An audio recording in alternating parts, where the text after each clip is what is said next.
Hello बच्चों, कैसे हैं आप? बढ़िया, फर्स्ट क्लास। चलिए, मैं बोल रहा फर्स्ट क्लास। चलिए बच्चों, अपने टॉपिक को आगे बढ़ाते हैं। दैट इज पार्ट 2, एलएलपी, मतलब lecture number 2 of LLP. LLP हमने डिस्कस किया था लास्ट क्लास में कि मीनिंग क्या है, कॉन्सेप्ट क्या है। LLP is nothing but a combination of company plus partnership. ऐसे डिस्कशन किया था ना।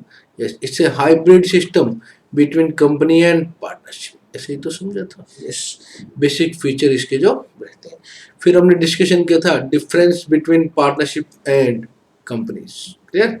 यस, वो सभी किया था। और लास्ट में एक छोटी सी बातें समझी कि एलएलपी में मेन बेसिक चीजें क्या क्या रहती हैं। क्लियर? तो चलिए आज अपनी क्लास को फिर आगे बढ़ाते हैं। चलिए बात करते हैं कुछ important definitions under this act. LLP act में कुछ हमारे डिफरेंट आपको डेफिनेशंस डिफाइन है, वो क्या क्या बताइए, ध्यान से सुनिएगा। बॉडी कॉर्पोरेट, सबसे पहले बात कर रहे हैं बॉडी कॉर्पोरेट, जो लास्ट क्लास में हमने डिस्कस भी किया था कि body corporate is a broader concept होता है। 100% ब्रॉडर कॉन्सेप्ट है। किससे? आपकी पार्टनरशिप से, एलएलपी से, इन सब से, और इवन कंपनी से भी ब्रॉडर कॉन्सेप्ट होता है। ठीक है? क्लियर? चलिए तो बात करते हैं कि क्या है बॉडी कॉर्पोरेट। बॉडी कॉर्पोरेट का मीनिंग कह रहे हैं जो बताया गया है under section 3 of the companies Act 1956 में, कह रहे हैं जो बताया गया है। हम मान रहे हैं कि बॉडी कॉर्पोरेट वही है जो section number 3 of Companies Act 1956 में, मतलब 2013 में जो है, that is according to section 211 जो हम लोग यहाँ पर पढ़ेंगे। लेकिन कह रहे हैं 1956 में भी जो डेफिनेशन थी उसमें क्या बताया था कि कोई बॉडी कॉर्पोरेट का मतलब क्या है, कोई कंपनी जो रजिस्टर्ड है कहाँ पर, कंपनीज एक्ट 1956 में, वो आपकी बॉडी कॉर्पोरेट है। एंड क्या करें, बेसिक बात, एंड इसमें शामिल भी है क्या क्या, इसमें इन चीजों को भी ये कंसिडर करते हैं। क्या क्या, ध्यान सुनेगा। एक एलएलपी जो रजिस्टर्ड है इस एक्ट में, इस एक्ट मतलब एलएलपी एक्ट 2008 में। एक एलएलपी इनकॉर्पोरेटेड आउटसाइड इंडिया, जिसको बोलते हैं हम फॉरेन एलएलपी। कौन सी एलएलपी बोलते हैं? Foreign LLP. Clear? And A company incorporate outside India, इनको हम बोलते हैं फॉरेन कंपनी। क्या ये सारी बातें बॉडी कॉर्पोरेट में आती हैं? आंसर इज यस, क्योंकि मैंने आपको बताया it's a broader concept. Clear? कि एक कंपनी को ही नहीं लेता, ये एज ए होल बहुत चीजों को लेकर चलता, लेकिन कुछ चीजों को इसमें कंसिडर नहीं किया जाएगा। कौन कौन सी बातें कंसिडर नहीं की जाएंगी, ध्यान सुनिएगा। बट डज नॉट इंक्लूड किसको? एक कॉर्पोरेशन सोल को, जो एक अपना सोल प्रोप्राइटरशिप है, एंड एक कोऑपरेटिव सोसाइटी जो इस एक्ट में रजिस्टर्ड है। किस एक्ट में? कोऑपरेटिव सोसाइटी रजिस्टर्ड एक्ट में जो सोसाइटी रजिस्टर्ड है उसको भी आप बॉडी कॉर्पोरेट में कंसिडर नहीं करेंगे। एंड लास्ट वन, उस किसी को भी, उस किसी भी कंपनी को या किसी और को भी अगर सेंट्रल गवर्नमेंट कहे इसको हमने नोटिफिकेशन निकाल दिया है, आपको इसे बॉडी कॉर्पोरेट कंसिडर नहीं करना है, तो नहीं करेंगे। भाई सीधी से ऊपर थोड़ा ना, प्यारे मित्रों से ऊपर थोड़ा ना है हम लोग। अगर प्यारे मित्रों वाले पर्सन ने बोल दिया कि यस ये एक्स एक कंपनी है जिसको आप बॉडी कॉर्पोरेट कंसिडर नहीं करोगे, तो नहीं करेंगे भाई, सिंपल। तो क्या कहा गया है? Any other body corporate, yes, जो कि कंपनी नहीं है, किसमें? 1956 में कंपनी नहीं है, या एलएलपी एक्ट में एलएलपी नहीं है, जिसको सेंट्रल गवर्नमेंट चाहे नोटिफिकेशन देकर ऑफिशियल गजेट में कह सकते हैं कि इसको आपको बॉडी कॉर्पोरेट नहीं मानना है। तो अल्टीमेटली बॉडी कॉर्पोरेट किसको मानना है? जो कंपनी है उसको बॉडी कॉर्पोरेट मानना है। यस, अभी कंपनीज एक्ट 13 हो गया, 13 में भी जो कंपनी है उसको भी बॉडी कॉर्पोरेट मानना है। यस, जो एलएलपी है इस एक्ट में, एलएलपी एक्ट 2008 में जो है उसको बॉडी कॉर्पोरेट मानना है। यस, एलएलपी है जो फॉरेन में रजिस्टर्ड है, क्या एलएलपी मानना है? यस, एक कंपनी है जो फॉरेन में रजिस्टर्ड है, क्या उसको एलएलपी बॉडी कॉर्पोरेट मानना है? Answer is less. किस किस को नहीं मानना है वो हमने डिस्कस कर दिया है जल्दी से। क्लियर? चलिए आगे बात करते हैं बिजनेस। बिजनेस की बात करते हैं अगर, तो बिजनेस किसको लेकर चलता है? Includes every trade profession, service and occupation. क्या कह रहे हैं? हम कोई भी ट्रेड करते हैं, कोई भी ट्रेड, कोई भी काम, कोई भी धंधा, कोई भी काम करते हैं, वो बिजनेस में आपका आता है। बिजनेस मतलब which is run for profit, which is run for making the profit only, और किसी काम के लिए बिजनेस तो नहीं हो सकता। बिजनेस का मकसद ही प्रॉफिट अर्न करना होता है, प्रॉफिट कमाना होता है, चाहे वो आप कम कमाए चाहे आप ज्यादा कमाए। तो business includes every trade, yes, हर ट्रेड को लेकर चलता है, हर प्रोफेशन को लेकर चलता है।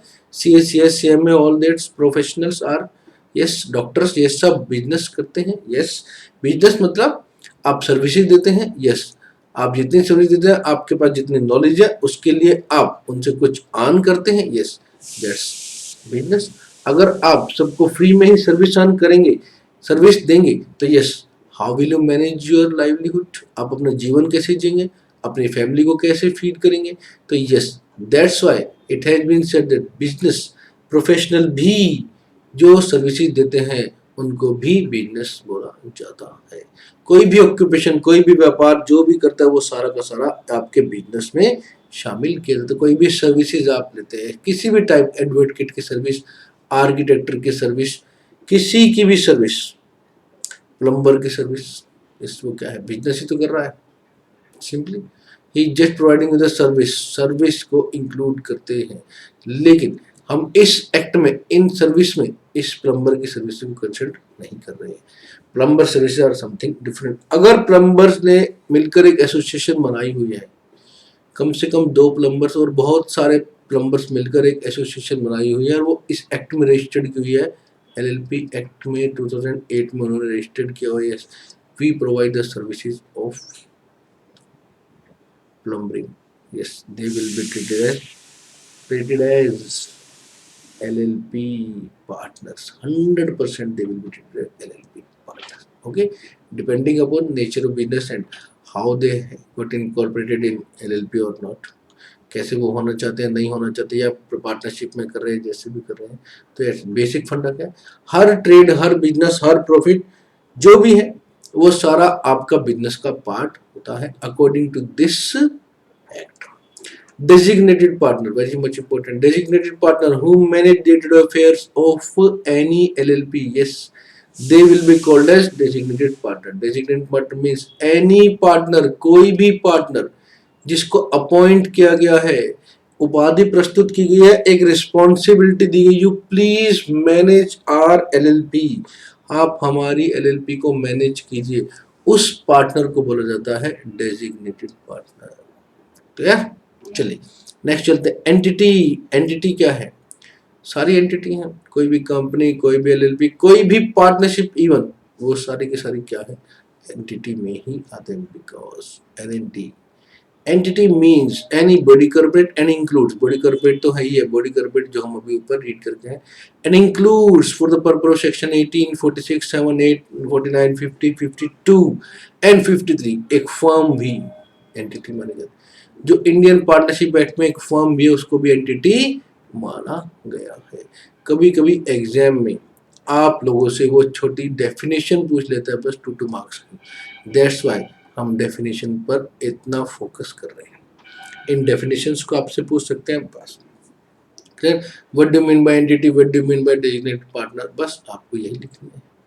कोई ज्यादा लंबी चौड़ी बात तो नहीं है ना? यस, नहीं है, बिल्कुल भी नहीं है, just read it carefully. Clear? Next is financial year. Financial year क्या होता है, नॉर्मली क्या होता है, 1 अप्रैल से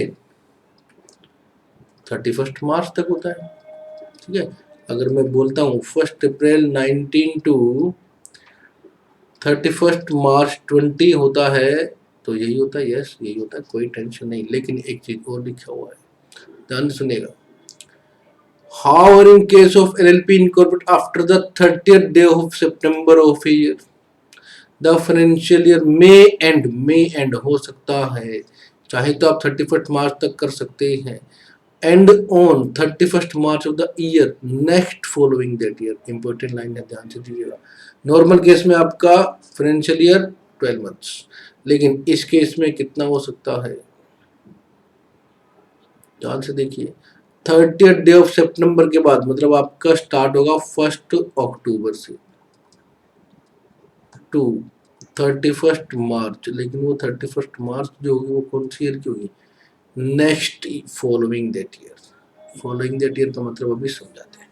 नॉर्मल केस में सपोज आपकी 1 अक्टूबर 2019 से 31 मार्च 2020, ये समझ रहे होंगे। Answer is no. Following that year का मतलब है 2021।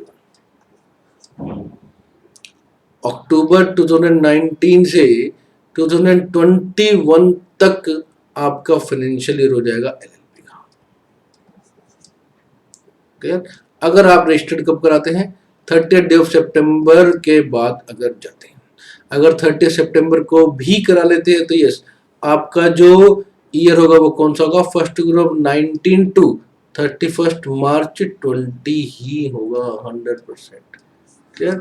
तो एक्ट में ये डेफिनेशन वेरी मच इंपॉर्टेंट आपको ध्यान रखनी है। तो इस केस में कितने साल का, कितने महीने का, कितने दिन का आपका हो जाएगा? अक्टूबर, नवंबर, दिसंबर, जनवरी, फरवरी, मार्च, कितने हो गए? 1 2 3 4 5 6 मंथ्स तो ये, और 12 मंथ्स आगे गए, 18 मंथ्स का आपका फाइनेंशियल ईयर हो जाएगा। ध्यान रखना है इस केस में 18 मंथ्स का आपका फाइनेंशियल ईयर हो जाएगा। यस, लोग कहते हैं तो ध्यान रखना है। तो यस, अगर आपको आप चाहें तो रख सकते हैं, नहीं तो कोई बात नहीं। क्लियर? चलिए नेक्स्ट करते हैं जी फॉरेन एलएलपी। फॉरेन एलएलपी मतलब जो एलएलपी अपने इंडिया से बाहर रजिस्टर्ड हुई है। जैसे फॉरेन कंपनी होती है वैसे ही फॉरेन एलएलपी भी होती है। जो एलएलपी अपने इंडिया से बाहर रजिस्टर्ड हुई है लेकिन having a business place in India. Example दिया था ना, BMW ऑडी, ये कंपनी तो है लेकिन कौन सी है? Foreign company. ऐसे ही हमारी एलएलपी भी कोई हो सकती है जो आउटसाइड रजिस्टर्ड हुई हो लेकिन बिजनेस प्लेस क्या है? इंडिया में भी है, तो उसको फॉरेन एलएलपी बोला जाता है।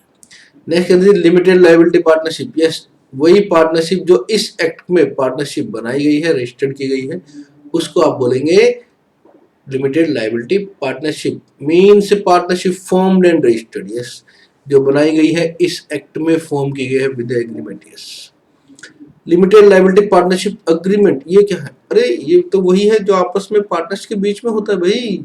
आपस में एक पार्टनर दूसरे पार्टनर के साथ जो करते हैं, सारे पार्टनर बाकी आपस में एक दूसरे के साथ जो करते हैं, उनके म्यूचुअल राइट्स एंड ड्यूटीज को जो डिफाइन करते हैं कि एलएलपी में उनके राइट्स क्या रहेंगे, उनकी ड्यूटीज क्या रहेंगी, ये सारी बातें डिसाइड करता है। That will be called as partnership LLP agreement. Clear? बात करते हैं। It means an any written agreement. ध्यान से देखिएगा, कोई भी रिटर्न एग्रीमेंट हो between the partners of LLP और बिटवीन द एलएलपी, एलएलपी के पार्टनर्स के बीच में हो। यस, एक्स एक पार्टनर है, वाई एक पार्टनर है, इन दोनों के बीच में भी कोई अग्रीमेंट हो रहा है तो yes, partnership agreement. X Y Z एक एलएलपी है, मिस्टर एक्स का इनके साथ कोई एग्रीमेंट हो रहा है तो वो भी अग्रीमेंट है। बिल्कुल। LLP and it's partner which determines there mutual rights and duties बताते हैं रिलेशन में एलएलपी के साथ उनके क्या संबंध रहेंगे, इस बारे में वो डिस्कशन करते हैं। पार्टनर, पार्टनर कौन होता है? जो एलएलपी एग्रीमेंट में, एलएलपी एग्रीमेंट के साथ पार्टनर बने हैं उनको पार्टनर बोला जाएगा। In relation to LLP means any person, कोई भी व्यक्ति who becomes a partner in the LLP in accordance with the LLP agreement। LLP agreement के साथ जो पार्टनर बने हैं उनको पार्टनर बोला जाएगा। क्लियर? चलिए, कहते जी non applicability of Indian Partnership Act, already we have done that, but फिर भी समझेंगे कि yes, Indian Partnership Act apply नहीं होगा, बिल्कुल भी एलएलपी पर अप्लाई नहीं होगा। कहते पार्टनर कौन हो सकते हैं? इंडिविजुअल या बॉडी कॉर्पोरेट कोई भी हो सकते हैं। यस, कोई इंडिविजुअल आप में, ह्यूमन बीइंग, यस पार्टनर हो सकते हैं। कोई कंपनी भी, कोई बॉडी कॉर्पोरेट भी क्या एलएलपी में पार्टनर हो सकते हैं? Answer is yes, body corporate भी पार्टनर हो सकती है। तो कोई इंडिविजुअल आप या मैं, है ना, we are human being, so natural person, yes natural person will be individual, so they can become a partner in any LLP and as well as body corporate, yes, can become a partner in LLP. However, लेकिन क्या करें, an individual shall not be capable of becoming partner of LLP, बिल्कुल partner नहीं बन पाएगा if he has been found to be of unsound mind. कह रहे अगर वो अनसाउंड माइंड का मिल जाते हैं, अगर वो पाए जाते हैं अनसाउंड माइंड के, किस कौन बोल देता है, कोर्ट बोल देती है, यस कोर्ट बोल देती है कि यस वो पर्सन अनसाउंड माइंड का, तो यस उनको क्या मान लिया जाएगा, उनको पार्टनर एलएलपी में पार्टनरशिप पार्टनर बनने का मौका नहीं दिया जाएगा, मतलब उनको कैपेबिलिटी नहीं रहेगी कि वो एलएलपी में पार्टनर बन पाए। नेक्स्ट वन इज अगर वो अनडिस्चार्ज इंसॉल्वेंट हो गए हैं। थर्ड वन, अगर उन्होंने अप्लाई कर दिया कि इसमें इंसॉल्वेंट हो गया लेकिन उनका डिसीजन अभी पेंडिंग है, एप्लीकेशन अभी पेंडिंग है, उस पर डिस्कशन फाइनल नहीं हुआ, तो yes he will be treated as incapable of becoming a partner. ये थ्री कंडीशंस में से कोई भी पूरी होती है, यस वो किसी भी एलएलपी में पार्टनर नहीं बन पाएंगे। Clear. Next is minimum number of partner कितने होते हैं, हमने बात की थी at least 2 partner must be there, 2 person तो होने ही होने चाहिए, तभी एलएलपी को आप बना सकते हो। लेकिन क्या करें, ध्यान सुनिए, कंपनी में भी था सेम सेक्शन, यहाँ पर भी है। अगर किसी भी टाइम पर number of partner reduced below 2, 2 से कम हो गए, मतलब कितने हो गए, एक ही तो होगा, ऐसा तो नहीं होगा 1.5 हो जाए, बिल्कुल नहीं होगा ना, एक होगा। और एलएलपी कैरी करती है अपना बिजनेस 6 मंथ से ज्यादा, while the number is so reduced, मतलब एक पर्सन जो उसके साथ जो बिजनेस चल रहा है वो 6 मंथ से ज्यादा कंटिन्यू कर रही है, और person who is only partner of the LLP during that time, मतलब जिस समय पर वो पार्टनर है, मतलब एक्स और वाई 2 पार्टनर थे, ध्यान सुनिएगा, वाई अब पार्टनर नहीं है तो एक्स कैरी कर रहे हैं एलएलपी को, तो कैरी करते समय एलएलपी में एक्स ही पार्टनर है, कह रहे 6 मंथ्स के बाद भी वो पार्टनरशिप को चलाया जा रहा है, एलएलपी को चलाया जा रहा है, उनको नॉलेज है कि वो जो बिजनेस चला रहे हैं वो अकेले ही चला रहे हैं, तो mister x will be liable personal liable हो जाएगा सभी ऑब्लिगेशंस के जो एलएलपी होंगे ड्यूरिंग द पीरियड, सभी जितने भी लाइबिलिटी इनकर होगी एलएलपी पर वो सारे के सारे लाइबिलिटी के mister x will be held liable. Clear. तो ध्यान रखने की बात, मिनिमम 2 से कम हो जाए एक हो गया और वो बिजनेस को चला रहा है more than 6 month, yes he will be held liable. Clear. Designated partner, बड़ी अच्छी बात है, ध्यान से exam oriented question, what do you mean by designated partner? Every LLP shall have at least 2 designated partner, पहले भी हमने बात की, वो कौन होने चाहिए, हु आर इंडिविजुअल्स होने चाहिए, राम श्याम महेश दिनेश सपन विपिन कोई भी होना चाहिए, यस, और उनमें से एक जो है रेजिडेंट होना चाहिए। रेजिडेंट का भी हम पढ़ कराएंगे, कौन होता है, 182 डेज में, लास्ट ईयर में, इमीडिएटली प्रीसीडिंग 1 ईयर में 182 डेज इंडिया में रहे हूँ, मिनिमम 182 डेज हैं, इससे ज्यादा रहे तो कोई दिक्कत नहीं, इससे कम रहे तो रेजिडेंट नहीं मान रहे। क्या कह रहे हैं अब सुनिए, एलएलपी में कम से कम 2 पार्टनर होने चाहिए जो इंडिविजुअल हैं, एंड उन दोनों में से एक रेजिडेंट होगा। सपोज ए और बी 2 डेजिग्नेटेड पार्टनर हैं, इनमें से मिस्टर ए जो है वो फॉरेन नेशनल है और बी जो है वो रेजिडेंट ऑफ इंडिया है। ओके है क्या? बिल्कुल ओके है सर। क्या एलएलपी बनवारी सही चल रही है? बिल्कुल सही चल रही है। दोनों जो है फॉरेन नेशनल है, क्या हमारी डेजिग्नेटेड पार्टनर की कंडीशन फुलफिल हो रही है? आंसर इज हमारे दोनों पार्टनर रेजिडेंट ऑफ इंडिया है, हमारी कंडीशन फुलफिल हो रही है? Yes sir. क्लियर? बिल्कुल यस सर, 100%। तो ध्यान रखना है कि 2 इंडिविजुअल्स तो चाहिए ही चाहिए। मतलब हमने बात की थी कि हम बॉडी कॉर्पोरेट को भी अपॉइंट कर सकते हैं, बिल्कुल कर सकते हैं, लेकिन इंडिविजुअल तो हमें 2 चाहिए। जब ये डिस्कशन करके आपको समझाता हूँ थोड़ा सा और आगे वाले पॉइंट। सबसे फर्स्ट लाइन को डिस्कस कीजिए अगेन। 2 डेजिग्नेटेड पार्टनर चाहिए ही चाहिए। Yes, they have to manage the affairs of the LLP, so there must be at least 2 individual, and उन दोनों में से एक रेजिडेंट ऑफ इंडिया चाहिए। Clear? If in LLP all the partners are body corporate, ये सारे के सारे पार्टनर ही बॉडी कॉर्पोरेट है, मतलब कोई कंपनी ही है, सपोज 10 पार्टनर है और 10 के 10 पार्टनर क्या है, कंपनी ही है, बॉडी कॉर्पोरेट है, तो क्या कह रहे हैं, और इन which one or more partners are individuals and body corporate, और या तो 10 के 10, चलो एग्जांपल समझ, या तो 10 के 10 क्या है, बॉडी कॉर्पोरेट, या 10 में से 9 जो है वो बॉडी कॉर्पोरेट है और एक जो है वो इंडिविजुअल है, तो क्या कह रही है, ध्यान सुनिए, first condition should be fulfilled, 2 designated partner चाहिए जो इंडिविजुअल होने चाहिए, तो आपको ये फॉलो करनी पड़ेगी कंडीशन, मिनिमम 2 जो है, एटलीस्ट 2 इंडिविजुअल्स, उनको क्या होना चाहिए, पार्टनर होना चाहिए। बॉडी कॉर्पोरेट आप रखो 10, रखो 20, रखो 100, लेकिन 2 लोगों को, तो यहाँ पर 1+1, कम से कम 2 people must be individual to form a LLP, clear, ध्यान से, or partner of such LLP or nominees of such body corporate shall act as designated partners, या जो उन बॉडी कॉर्पोरेट के नॉमिनी होंगे, यस, वो नॉमिनी भी इंडिविजुअल चाहिए, yes, they will be treated as a designated partner, तो क्या समझे, ध्यान से दोबारा बता रहा हूँ, अगर इंडिविजुअल है 2 डेजिग्नेटेड पार्टनर, ओके, उन दोनों में से एक रेजिडेंट है, अगर सारे के सारे पार्टनर जो बॉडी कॉर्पोरेट है तो एलएलपी फॉर्म होगी, नो, अगर सारे के सारे पार्टनर बॉडी कॉर्पोरेट है और उनमें से एक जो है आपका इंडिविजुअल है, तो क्या तो क्या आपकी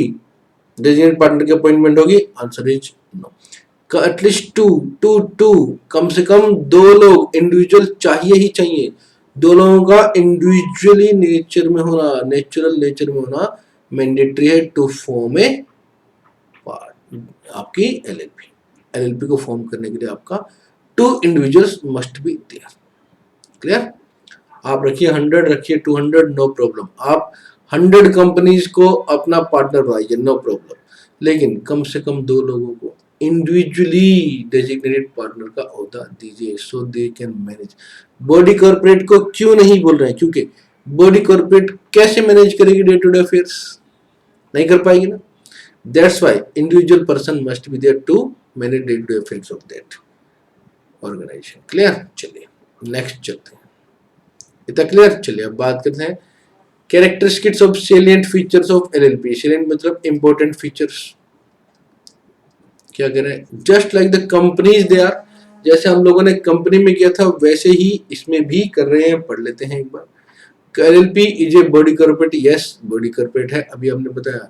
बॉडी कॉर्पोरेट में क्या होता है, सेपरेट लीगल एंटिटी होती है, अपने कॉमन सील होती है, परपेचुअल एग्जिस्टेंस होता है, ये सारा का सारा रहता है, तो वो बॉडी कॉर्पोरेट है। और एलएलपी का अपने मेंबर्स के आने जाने से कोई फर्क नहीं पड़ता है, it doesn't depend upon the life of the members, they may come they may go but LLP will go forever.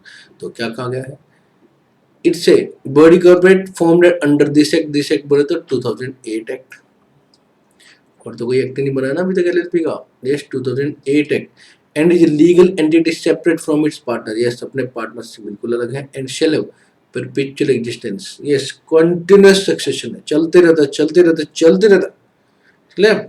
Therefore, any change in the partners of LLP shall not affect the existence, rights or liability, किसी भी प्रकार से उनको right को वो create differentiate मतलब इकट्ठा merge नहीं करेंगे, they will be treated as different person, उनके ऊपर कोई एग्जिस्टेंस की, उनके ऊपर कोई लाइबिलिटी नहीं आएगी। Yes, provide that LLP is A body corporate formed and incorporated under this act and it is legal separate entity from its partner, clear। चलिए perpetual existence, वैसे तो ये पॉइंट ऊपर ही बता देगा था, so there was no need to explain further, but अपना institute है, कुछ भी कर सकते हैं। The LLP can continue its existence irrespective of change in its partner, partner may come, partner may go, partner may retire, but LLP will go on, clear। लिख लीजिए, partner में गो, पार्टनर में कम, बट एलएलपी विल गो। कह रहे कोई change हो जाए, partners में कोई डेथ हो जाए, इंसैनिटी हो जाए, रिटायरमेंट हो जाए, इंसॉल्वेंटी हो जाए, तो कोई इम्पैक्ट नहीं पड़ेगा एग्जिस्टेंस पर। यस, बिल्कुल कॉन्ट्रैक्ट कर सकती है, अपने नाम में 100% कर सकते हैं, प्रॉपर्टी अपने नेम में रख सकती है। They can hold the property, LLP can hold the property in its own name. Clear? Next is separate legal entity. Salmon versus salmon case हम लोगों ने कंपनी में अच्छे से किया है। Salomon versus Salomon case, that was the separate legal entity famous case law it was. Clear? तो अच्छे से किया है, एक बार और रीड कर लीजिएगा, समझ आ जाएगा। सेपरेट लीगल एंटिटी सेपरेट है कि एलएलपी अलग है और उसके पार्टनर्स जो है वो अलग है, दोनों का आपस में अलग अलग संबंध है, अलग अलग एंटिटी है। पार्टनर्स के पर्सनल डेट के लिए LLP is not liable. LLP debt के लिए partners are personally not liable but they are liable to the agreed contribution. They are liable to the agreed contribution, जितने कंट्रीब्यूशन को उन्होंने agree किया है उतने के लिए वो लाइबल है। तो बात करते हैं, the LLP is a separate legal entity. Yes, it's liable to the full extent of its assets but liability of partner is limited to their agreed contribution. Yes, बिल्कुल LLP के बिल्कुल क्रेडिटर्स अलग हैं, बिल्कुल अलग रहते हैं, वो LLP के ही रहेंगे, वो पार्टनर्स के कभी नहीं बन पाएंगे। Mutual agency, yes, no partner is liable, हमने पहले भी रीड किया है जब डिफरेंशिएट की पढ़िए थे कि कोई पार्टनर लाइबल नहीं है किसी भी रूप में किसी और पार्टनर के लिए। क्लियर? मतलब वो पार्टनर अगर काम कर रहा है, कोई पार्टनर यस उस काम से बाइंड कर रहा है, तो वो किसको बाइंड कर रहा है? वो केवल LLP को बाइंड कर रहा है, किसी और पार्टनर को बाइंड नहीं कर सकते हैं। क्लियर? जैसे पार्टनरशिप में तो अलग डिफरेंस क्रिएट होता है। यस, एक पार्टनर काम करता है तो सारे के सारे उस काम से बाइंड हो जाते हैं, लेकिन LLP में ऐसा कुछ नहीं है। So there will be no mutual agency. No partner is liable on account of dependent or unauthorized actions of other partners. Yes, individual partners are shielded from joint liability created by another partner wrongful business decision. Yes, individual partner को इनसे अलग रखा गया है। In other words, all partner will be the agent of LLP alone. Yes, LLP के ही partner है, वो किसी पार्टनर के एजेंट नहीं है। LLP के ही पार्टनर किसी पार्टनर के एजेंट नहीं है। No one partner can bind the other partners. बिल्कुल अपने काम से किसी को भी आप बाइंड नहीं कर सकते। Next one is LLP agreement. Yes, ये तो होना जरूरी है, उनके राइट्स बताए जाएंगे, ड्यूटीज बताई जाएंगी, इसके लिए उनका एक कोई एग्रीमेंट तो जिससे वो आपस में डिसाइड कर सके हमारे बीच में क्या म्यूचुअल अंडरस्टैंडिंग हुई है। क्लियर? तो कहते हैं mutual rights and duties of partner within a LLP are governed by an agreement between the partners. The LLP Act provides flexibility to partner to devise the agreement as per their choice. Yes, में choice के हिसाब से वो चल सकते हैं। In the absence of any such agreement, mutual rights shall be governed by provisions of LLP के according ही वो चल पाएंगे। क्लियर? चलिए बात करते हैं आगे। Next is artificial legal person. Yes, LLP artificial legal person है, लीगल प्रोसेस से ही चलती है। Nobody can touch it. Yes, nobody can marry it, बिल्कुल नहीं कर सकते। नोबडी कैन डिवोर्स, बिल्कुल नहीं कर सकते। जब मैरी नहीं कर सकते तो डिवोर्स भी नहीं कर सकते। क्लियर? कोई जेल नहीं भेज सकते, कोई टच नहीं कर सकते। यस, बिल्कुल इनविजिबल नेचर की रहती है, but in the eyes of the law it remains. Clear? It remains in the eyes of the law. Clear? Like CA और medicine, LLP is invisible, intangible, immortal. Clear? Medicine मतलब यहाँ पर doctor का नाम है, it's not a medicine. Yes, medicine को तो आप टच कर सकते हैं ना, कोरोना मेडिसिन टच कर सकते हैं। यस, बिल्कुल सर टच कर सकते हैं, लेकिन डॉक्टर की जो प्रोफेशन है उसको तो टच नहीं कर सकते, उसको तो सी नहीं कर सकते। Clear? Common seal. Yes, common seal होना जरूरी है। Yes, because it works like an artificial person. तो आर्टिफिशियल के पर्सन को भी तो कुछ ना कुछ तो स्टैम्पेज लगानी होगी, कुछ ना कुछ तो बताना होगा कि यस के डिसीजन किसने दिया है। जस्ट लाइक कंपनी में जैसे कॉमन सील रहता है, कंपनी में रहता है ना, वैसे ही इसमें भी रहता है। जरूरी नहीं है कि मैंडेटरी नहीं है कि कॉमन सील लगाए ही लगाए, हर डॉक्यूमेंट पर इंसर्ट करे, लेकिन नॉर्मली अपने पास रखती है और अवेलेबल रहती है, सेफ कस्टडी में रहनी चाहिए। Clear? It shall remain under the custody of some responsible officer, it shall be affixed, बिल्कुल स्टैम्प जो लगाई गई वो 2 डेजिग्नेटेड पार्टनर के प्रेजेंस में, मिनिमम 2 होने चाहिए। 10 हो तो चलेंगे क्या? बिल्कुल चलेंगे, कोई मिनिमम 2 होने चाहिए। लायबिलिटी कैसी है? लिमिटेड होनी चाहिए। Yes, liability is the limited of the LLP partner, clear? क्योंकि वो क्या है, एलएलपी के एजेंट हैं, वो पार्टनर्स के एजेंट नहीं है, तो liability of the partners will be limited to their agreed contribution. Such contribution may be of tangible or intangible, whatever, no problem. Management of business, management कौन संभालता है? Always designated partners, DP ही तो संभालते हैं, ठीक है? मैनेजमेंट तो वही संभालता है, रिस्पॉन्सिबिलिटी उनके, तो अल्टीमेट रिस्पॉन्सिबिलिटी तो डीपी की होती है, तो मैनेज कोई भी कर सकता है। मैनेज मैं करूँ, आप करें, नो प्रॉब्लम, लेकिन whole sole responsibility will be on the shoulder of the designated partners. So that's why normal sense में we can say that designated partners are responsible for the compliances of तो management business में कोई भी संभाल सकते। Partner in the LLP are entitled to manage the business, बिल्कुल entitlement उनको रहता है, वो मैनेज कर सकते हैं, but only highlight the designated partner responsible for legal compliances, only they are responsible, clear?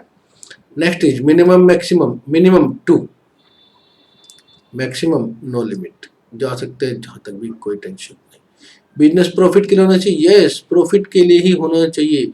Charitable purpose के लिए कभी एलएलपी नहीं बनाएंगे, नहीं बनाएंगे, कभी भी नहीं बनाएंगे। इन्वेस्टिगेशन, यस, अगर सेंट्रल गवर्नमेंट को लगे, सेंट्रल गवर्नमेंट को फील हो कि एलएलपी के जो अफेयर्स हैं, एलएलपी का जो काम है वो सही से नहीं चल रहा है, तो यस, वो इन्वेस्टिगेशन के लिए जा सकते हैं, इन्वेस्टिगेट कर सकती है, क्लियर?